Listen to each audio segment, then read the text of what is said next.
नमस्कार, मैं हूं आपके साथ शुभांगी सिंह मिश्रा। जैसा कि आप जानते हैं कि आयुष्मान में हर बार स्वास्थ्य संबंधी समस्याओं पर खास जानकारी दी जाती है। इस कड़ी में आज हमारे साथ हैं डॉक्टर निधि नागर, जो बंसल हॉस्पिटल में कंसल्टेंट स्त्री रोग विशेषज्ञ और लैप्रोस्कोपिक सर्जन है। डॉक्टर निधि, आपका स्वागत है बंसल न्यूज पर। Thank you so much. तो आज हम बात करेंगे लैप्रोस्कोपिक सर्जरी के बारे में, जिसके बारे में जानकारी देंगी डॉक्टर निधि नागर। साथ ही अगर आपकी भी कमर से जुड़ी कोई समस्या है तो हमारा नंबर लगातार आपकी टीवी स्क्रीन पर फ्लैश हो रहा है, आप इस पर कॉल कर सकते हैं और अपने सवालों के जवाब डॉक्टर से पा सकते हैं। सबसे पहले डॉक्टर निधि, यही हम जानना चाहेंगे, लैप्रोस्कोपी जो होती है, पूरी पद्धति होती है, ये किस तरह से काम करती है?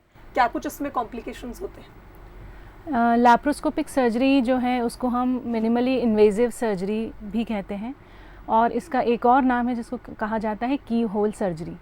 तो ये जो पद्धति है, इससे हम बहुत ही छोटे से इंसिजन से, जो कि 1 सेंटीमीटर के बराबर होता है, उससे हम एक दूरबीन द्वारा सारे कठिन और जटिलतम ऑपरेशन करते हैं, जो कि हम पहले जो है ओपन सर्जरी द्वारा किया करते थे। बिल्कुल। तो जब ओपन सर्जरी की बात होती है, लोग ज़्यादा घबराए हुए होते हैं, क्योंकि सर्जरी का तो नाम सुन के ही लोग घबरा जाते हैं। लेकिन ओपन सर्जरी से अगर हम कंपेयर करें तो लैप्रोस्कोपिक सर्जरी किस तरह से फ़ायदेमंद होती है, या इसमें कम रिस्क होता है चीज़ों का? अगर हम कंपेयर करें तो बहुत सारे फ़ायदे हैं जो हमको दूरबीन की पद्धति वाली सर्जरी द्वारा मिलते हैं, क्योंकि ये बहुत ही छोटे चीरे, जो कि 1 सेंटीमीटर के लगभग होता है, उससे की जाती है। तो इसमें जो पेशेंट को पेन होता है, पोस्ट ऑपरेटिव जो पेन होता है, वो काफ़ी कम होता है।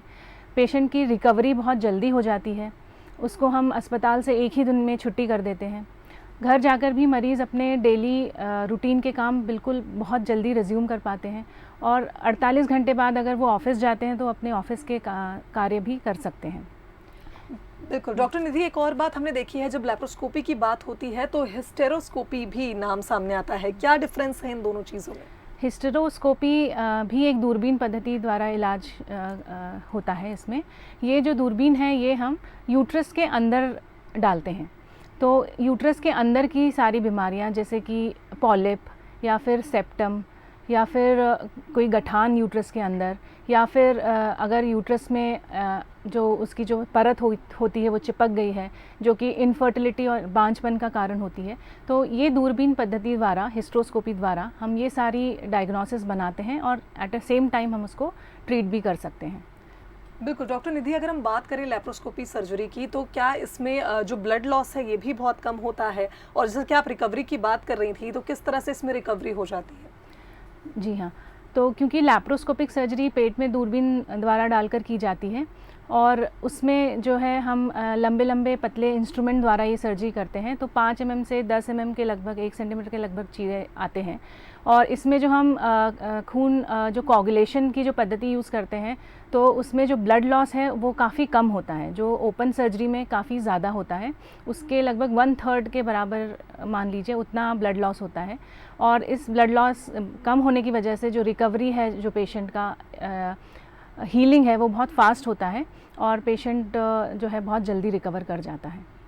बिल्कुल। डॉक्टर निधि, आजकल हम देख रहे हैं फाइब्रॉइड की जो बीमारी है महिलाओं में बहुत ज़्यादा पाई जाती है, और महिलाओं में ही नहीं, आजकल की जो युवा पीढ़ी है उसमें भी फीमेल्स को बहुत ज़्यादा ये प्रॉब्लम हो रही है। तो इसका इलाज भी क्या लैप्रोस्कोपी से संभव है? जी हाँ, बिल्कुल। फाइब्रॉइड जो होते हैं वो गर्भाशय में गठानें होती हैं, जो कई सारे लेवल्स पे हो सकती हैं। जैसे अगर वो गठान यूट्रस के ऊपर है तो उसको सबसेरोसल फाइब्रॉइड बोलते हैं। यही गठान अगर यूट्रस के अंदर धसी हुई है तो उसको हम इंट्राम्यूरल फाइब्रॉइड बोलते हैं। और यही गठान अगर एंडोमेट्रियम यानी कि यूट्राइन कैविटी के अंदर आ जाती है तो सब म्यूकस फाइब्रॉइड कहलाती है। तो सब म्यूकस फाइब्रॉइड को हम हिस्टेरोस्कोपी पद्धति द्वारा भी निकाल सकते हैं, जिसमें कि बिल्कुल चीरा नहीं आता है, जो वजाइनोस्कोपिक तरीके से की जाती है। और जो गठानी यूट्रस के सतह और अंदर धसी हुई होती है, उसको हम लैप्रोस्कोपी द्वारा बिल्कुल सफलतम तरीके से निकाल सकते हैं। और इसमें जनरली ये हम इनफर्टिलिटी वाले पेशेंट्स में करते हैं। तो देखा गया है कि ओपन पद्धति और दूरबीन की पद्धति को कंपेयर करके बहुत सारी स्टडीज़ हैं जो कि ये बताती है कि जो दूरबीन पद्धति द्वारा जो अगर हमने फाइब्रॉइड निकाला है तो उसमें प्रेगनेंसी आने के चांसेस ओपन पद्धति के कंपैरिजन में ज़्यादा पाए गए हैं। बिल्कुल। डॉक्टर निधि, आप बात कर रही थी कि प्रेगनेंसी में इश्यूज़, कई बार हम देखते हैं फर्टिलिटी के जो प्रॉब्लम्स हैं बहुत ज़्यादा हो जाती है, और इनफर्टिलिटी में हम लैप्रोस्कोपी किस तरह से इस्तेमाल करते हैं? इनफर्टिलिटी में लैप्रोस्कोपी डायग्नोस्टिक भी होती है। डायग्नोस्टिक मतलब कि हम क्या समस्या है, किस वजह से जो महिला पीड़ित है इनफर्टिलिटी से, तो कारण जानने के लिए भी हम लैप्रोस्कोपी करते हैं, जिसको कि हम डायग्नोस्टिक लैप्रोस्कोपी कहते हैं। लैप्रोस्कोपी के साथ साथ हम इनफर्टिलिटी केसेस में हिस्ट्रोस्कोपी भी ज़रूर करते हैं। तो इसमें हम एक दूरबीन जो यूट्रस के अंदर से डाल के देखते हैं, तो उससे यूट्रस के अंदर की परत और उसके अंदर की कंडीशन और सेप्टम और पॉलिप, इन सब के बारे में डायग्नोसिस कर सकते हैं और साथ ही साथ हम उसको ट्रीट भी कर सकते हैं। और एक दूरबीन जो है हम वो पेट के अंदर से इंट्रोड्यूस करते हैं, जिससे कि हमको यूट्रस, फलोपियन ट्यूब्स, ओवरीज, इन सब की बारे में पता चलता है और हम आगे अपने ट्रीटमेंट को प्लान कर सकते हैं। बिल्कुल डॉक्टर निधि, इसके अलावा और कौन से ऑपरेशंस, कौन सी सर्जरीज हैं जो हम लैप्रोस्कोपिक पद्धति से कर सकते हैं? सारे ऑपरेशन जो ओपन तकनीक द्वारा किए जाते हैं, ऑलमोस्ट सारे ऑपरेशंस वो हम लैप्रोस्कोपी पद्धति द्वारा कर सकते हैं कम चीरे में। बिल्कुल। और जब हम इन ऑपरेशंस की बात करते हैं तो वैसे तो सर्जरी से सभी घबराते हैं, लेकिन इसमें कितनी जल्दी छुट्टी हो जाती है और अपने नॉर्मल वर्क रूटीन पर कितने दिनों बाद इंसान पहुंच जाता है? लैप्रोस्कोपी जैसे कि मैंने बताया कि ये बहुत ही छोटे चीरे से की जाती है, इसमें रिकवरी फास्ट होती है, ब्लड लॉस कम होता है। तो इसमें हम अगले ही दिन 24 घंटे, ज़्यादा से ज़्यादा 48 घंटे बाद हम मरीज़ की छुट्टी कर देते हैं और मरीज़ आराम से चलते हुए घर जाता है और वो बिल्कुल 7 दिन में अपने ऑफिस भी जा सकता है। बिल्कुल डॉक्टर निधि, जब सर्जरी की बात होती है तो एनेस्थीसिया की भी बात होती है। क्या इस सर्जरी के लिए एनेस्थीसिया दिया जाता है? जी बिल्कुल। लैप्रोस्कोपी सर्जरी, जैसे मैं आपको इनिशियल बता दूं कि इसमें क्या होता है कि जब हम दूरबीन डालते हैं तो हम पेट के अंदर गैस, जो कि कार्बन डाइऑक्साइड गैस है, वो भी डालना होता है, जिससे इन्फ्लेशन करते हैं हम। तो उसके मरीज़ को दर्द ना हो, इसके लिए हम उसको एनेस्थीसिया देते हैं, जो कि दूरबीन पद्धति से जब हम कर रहे हैं तो इसमें मेनली जनरल एनेस्थीसिया दिया जाता है। तो जनरल एनेस्थीसिया मतलब होता है कि पेशेंट को पूरी तरीके से बेहोश किया जाता है और उसके बाद पेट में दूरबीन डाली जाती है और गैस भरी जाती है और फिर आगे जो है प्रोसीजर की जाती है। बिल्कुल डॉक्टर निधि, हम तस्वीरों में भी देख पा रहे हैं, टीवी स्क्रीन पर दिखा रहे हैं किस तरह से 3 कट्स लगाए जा रहे हैं और उसमें दूरबीन के माध्यम से हम डायग्नोस कर रहे हैं। इस पूरी प्रक्रिया को समझना चाहेंगे। जी बिल्कुल। जब हम पेशेंट की डायग्नोसिस बना लेते हैं और फिर हम आगे ये डिसाइड कर रहे हैं कि हम उसकी लैप्रोस्कोपी पद्धति द्वारा प्रोसीजर करना चाहते हैं, तो उसके पहले सबसे पहले तो हम उसका प्री ऑपरेटिव प्रिपरेशन करते हैं, जो कि बहुत ज़रूरी है। तो उसमें अगर हम ये सर्जरी हम एंडोमेट्रियोसिस, जिसमें कि हम ये सस्पेक्ट कर रहे हैं कि अंदर बहुत ज़्यादा एडहेशंस हो सकते हैं या आंतों की कुछ चिपकने की संभावना अगर हमें एंटिसिपेट हम करते हैं, तो उन केसेस में हम एक दिन पहले मरीज़ को बावल प्रिपरेशन का बोलते हैं। तो बावल प्रिपरेशन में मरीज़ को थोड़ा सा हम फ्लूइड डाइट पे या लिक्विड, सेमी लिक्विड डाइट पे रखते हैं सर्जरी के एक दिन पहले। फिर उसको हम पेट साफ़ होने की एक दवाई देते हैं ताकि आंतें जो हैं उसकी क्लियर हो जाए। फिर अगले दिन उसको हम अस्पताल में बुलाते हैं सर्जरी के लिए और फिर उसकी सर्जरी की जाती है और अगले दिन छुट्टी कर दी जाती है। बिल्कुल डॉक्टर, पेल्विक पेन से लोग बहुत ज़्यादा ग्रसित आजकल हैं और उसका कहीं ना कहीं कारण उनका ज़्यादा बैठना भी माना जाता है। ये इसे हम भ्रम कहेंगे या हकीकत, ये आप बताएंगी, लेकिन पेल्विक पेन में किस तरह से काम करती है लैप्रोस्कोपी? पेल्विक पेन जो है वो कई कारणों से होता है। तो जैसा आपने कहा कि कमर दर्द, तो मोस्टली जो महिलाओं में देखा गया है कि उनमें कैल्शियम और विटामिन D3 की कमी तो सबसे कॉमन हम मानते ही हैं। उसके अलावा जो क्रॉनिक पेल्विक पेन है, जो महिला एक्सरसाइज कर रही है, कैल्शियम की टैबलेट्स भी ले रही है, तो भी अगर पेल्विक पेन नहीं जा रहा है, तो हम उसके अलावा कई कारणों के बारे में सोचते हैं कि जिसमें से बहुत इम्पॉर्टेंट कारण होता है एंडोमेट्रियोसिस।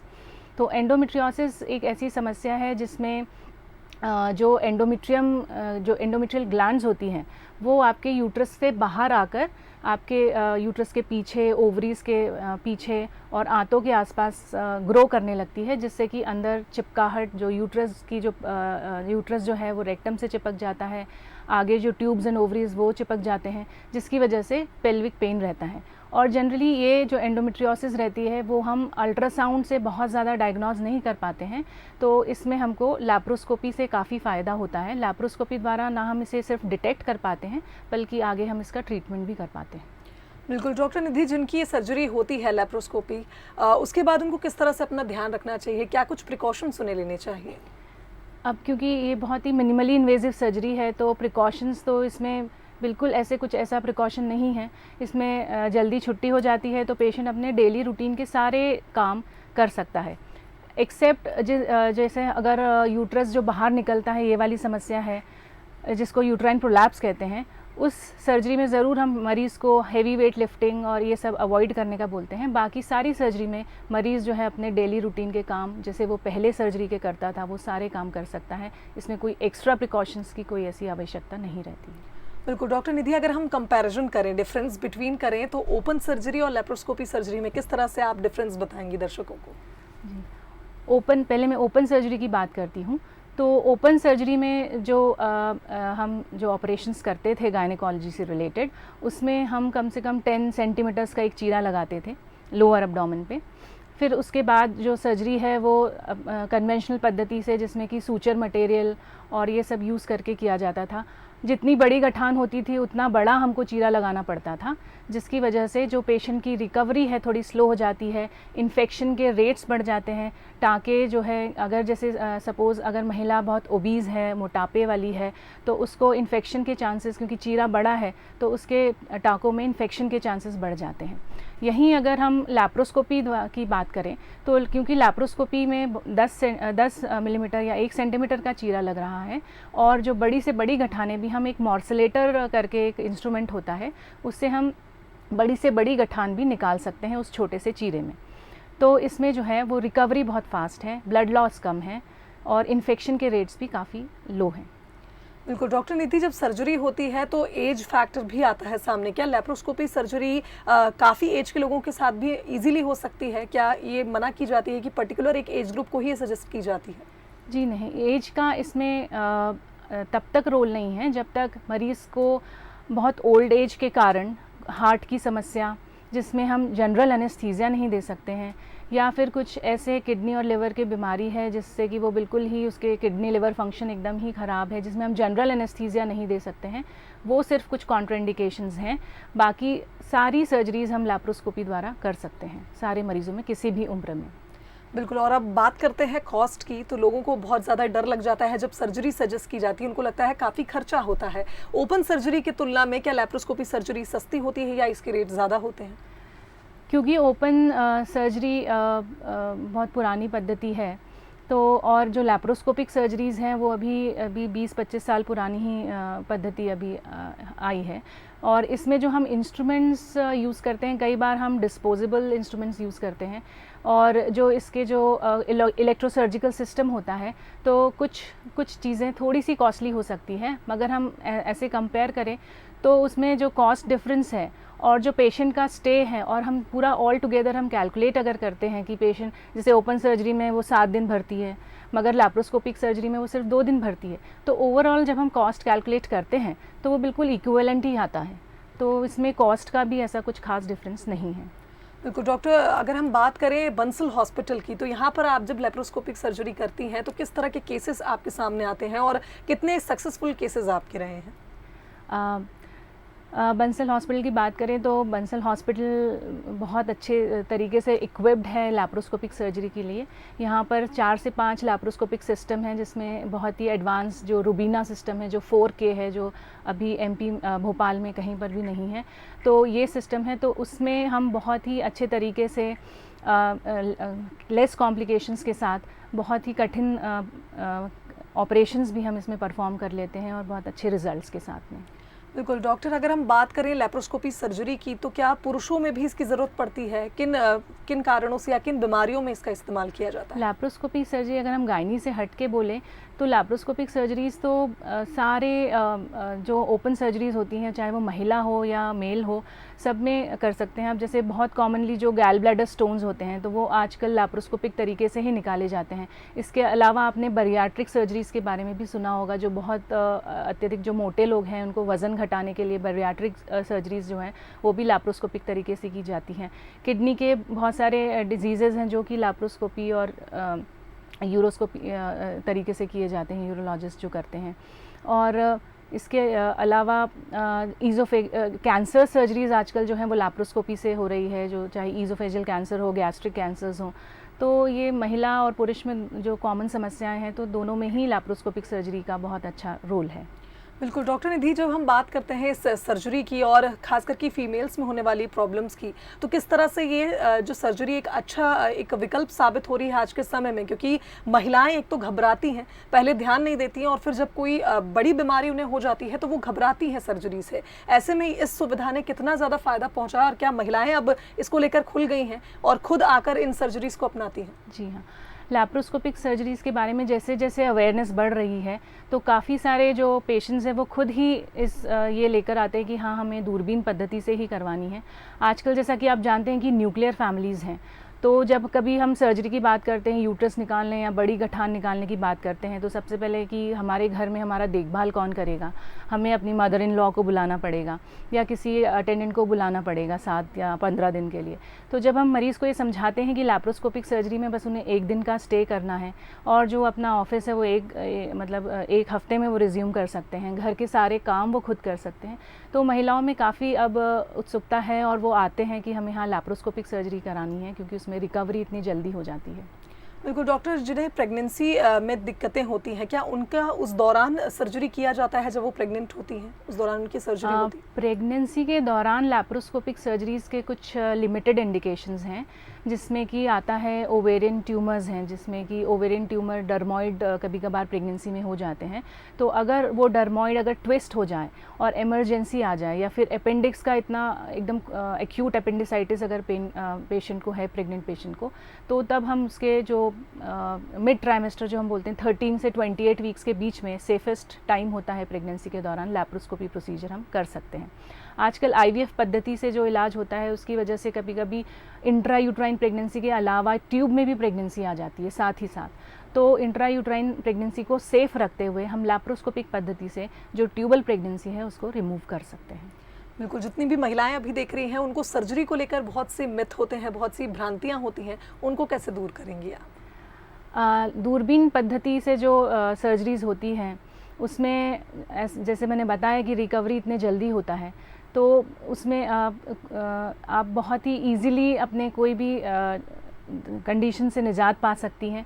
ये कभी मत सोचिए कि हमारी गठान इतनी बड़ी है तो वो दूरबीन पद्धति से नहीं निकल पाएगी, क्योंकि कई महिलाओं का ये क्वेश्चन रहता है कि ये हमारा पूरा निकल पाएगा कि नहीं, कुछ अंदर छूट तो नहीं जाएगा क्योंकि आप इतने कम चीरे में करेंगे। तो ऐसा नहीं होता है। जो एडवांस मशीन है जिनको हम मॉर्सलेटर कहते हैं, तो उससे हम बड़े से बड़े यूट्रस और बड़ी से बड़ी गठानें पूरी तरीके से निकाल पाते हैं। बिल्कुल, जिस तरह से इस सर्जरी की पूरी प्रोसेस होती है मैम, वो भी आपसे समझना चाहेंगे। जैसे इसमें प्रकाश का इस्तेमाल होता है, दूरबीन पद्धति इसे कहा ही जाता है जैसा कि इसका नाम है, किस तरह से इस पूरे प्रोसीजर को किया जाता है, कितने इक्विपमेंट्स लगते हैं और क्या आपको एक पूरी टीम लगती है इस सर्जरी के लिए? जी हाँ, इसके लिए हमें पूरी एक टीम लगती है। ये जो है हम टीवी पे देखते हुए ये सर्जरी करते हैं, तो इसके लिए बहुत अच्छा लैप्रोस्कोपी सिस्टम विद एक विजुअल सिस्टम होना चाहिए। तो इसमें हम एक पतली सी दूरबीन जो कि 10 mm से 5 mm के लगभग होती है, तो वो दूरबीन हम पेट में इंट्रोड्यूस करते हैं आफ्टर जनरल एनेस्थीसिया, और 2 या 3 कट और एक्स्ट्रा लगते हैं 5-5 mm के पेट पर, और लंबे पतले इंस्ट्रूमेंट द्वारा ये सर्जरी परफॉर्म की जाती है। अब जो प्रकाश का सोर्स है, वो प्रकाश का जो है वो या तो हैलोजन सोर्स हो सकता है, या तो जेनॉन सोर्स हो सकता है, या LED सोर्सेज हो सकते हैं। तो ये प्रकाश मतलब ये जो पद्धति है, इससे हम टीवी पर देखते हुए और मैग्नीफाइड वे में हम देखते हैं। तो जो हम ओपन सर्जरी में जो हम अपनी नेकेड आई से देखते हैं, उससे कई ज़्यादा टाइम्स मैग्नीफाई होके हमें इसमें बीमारी दिखती है, और इसमें बीमारी का क्लियरेंस बहुत अच्छे तरीके से होता है। और क्योंकि हम कॉटरी सिस्टम कोगुलेट करके हम ये सर्जरी करते हैं, हीट पद्धति से जो है हम ब्लड वेसल्स कोगुलेट करके करते हैं, तो इसमें ब्लड लॉस जो है वो बिल्कुल ही ना के बराबर होता है, और रिकवरी जो है बहुत फास्ट होती है। बिल्कुल डॉक्टर, जैसा कि आपने जिक्र किया कि इससे पहले हमने जब डिस्कशन किया था कि फाइब्रॉइड को इससे निकाला जा सकता है सर्जरी के माध्यम से, क्या उन महिलाओं को आप सजेस्ट करना चाहेंगी जिन्हें फाइब्रॉइड नहीं हुआ है, वो किस तरह से अपनी डाइट रखें, या कोई जेनेटिकल डिसऑर्डर होता है फाइब्रॉइड होना, या फिर कुछ हमारी जो डेली रूटीन के काम है उसी के कारण ये बीमारी हम तक पहुँच जाती है, कैसे वो बचें इस बीमारी से? फाइब्रॉइड्स जो हैं वो बहुत ही कॉमन समस्या है, और इसमें जो कारण है वो जनरली हार्मोनल डिपेंडेंट होते हैं, और इसका जेनेटिक प्रीडिस्पोजिशन भी है। तो महिला जिसकी माता को अगर फाइब्रॉइड है तो उसकी बेटी को फाइब्रॉइड होने के चांसेस रहेंगे, और जिनको ये टेंडेंसी होती है उनको यूट्रस में फाइब्रॉइड्स के अलावा ब्रेस्ट में भी फाइब्रोएडेनोमा की गठानें हो सकती हैं। तो वो आपके जेनेटिक मेकअप पर डिपेंड करता है कि किसको फाइब्रॉइड होगा किसको नहीं। वो हमारे कंट्रोल में नहीं है और इसका खान पान से तो बिल्कुल रिलेशन नहीं है। मगर हाँ, अगर आप अपनी डाइट कंट्रोल में रखते हैं और वेट को कंट्रोल में रखते हैं तो जो ईस्ट्रोजन की वजह से जो फाइब्रॉइड्स बन रहे हैं वो आप काफ़ी हद तक उनको कम कर सकते हैं। तो हेल्दी डाइट प्लस एक्सरसाइज महिला को अपनानी चाहिए ताकि ये फाइब्रॉइड्स और फाइब्रोएडेनोमा और जो हार्मोनल इम्बैलेंस जो हो रहा है उससे वो बच सके। बिल्कुल। तो डॉक्टर निधि, आपका बहुत धन्यवाद, आप इस कार्यक्रम में आए और अपने तमाम मिथ हमारे दर्शकों के दूर करें। जिस तरह से लैप्रोस्कोपिक सर्जरी हम देख रहे हैं इस समय बहुत ज़्यादा चर्चा में है और लोग इसे अपना भी रहे हैं, जैसा कि आपने जिक्र किया। बहुत धन्यवाद इस इन्फॉर्मेटिव सेशन के लिए। Thank you so much. तो आज डॉक्टर निधि ने लैप्रोस्कोपिक सर्जरी के बारे में कई जानकारियां साझा की। निश्चित रूप से आपको भी सभी सवालों के जवाब मिल गए होंगे। इसी के साथ हमारी खास पेशकश में फिलहाल इतना ही। कल फिर हाजिर होंगे एक नई स्वास्थ्य संबंधी समस्या के उपचार के साथ। दीजिए इजाजत। नमस्कार।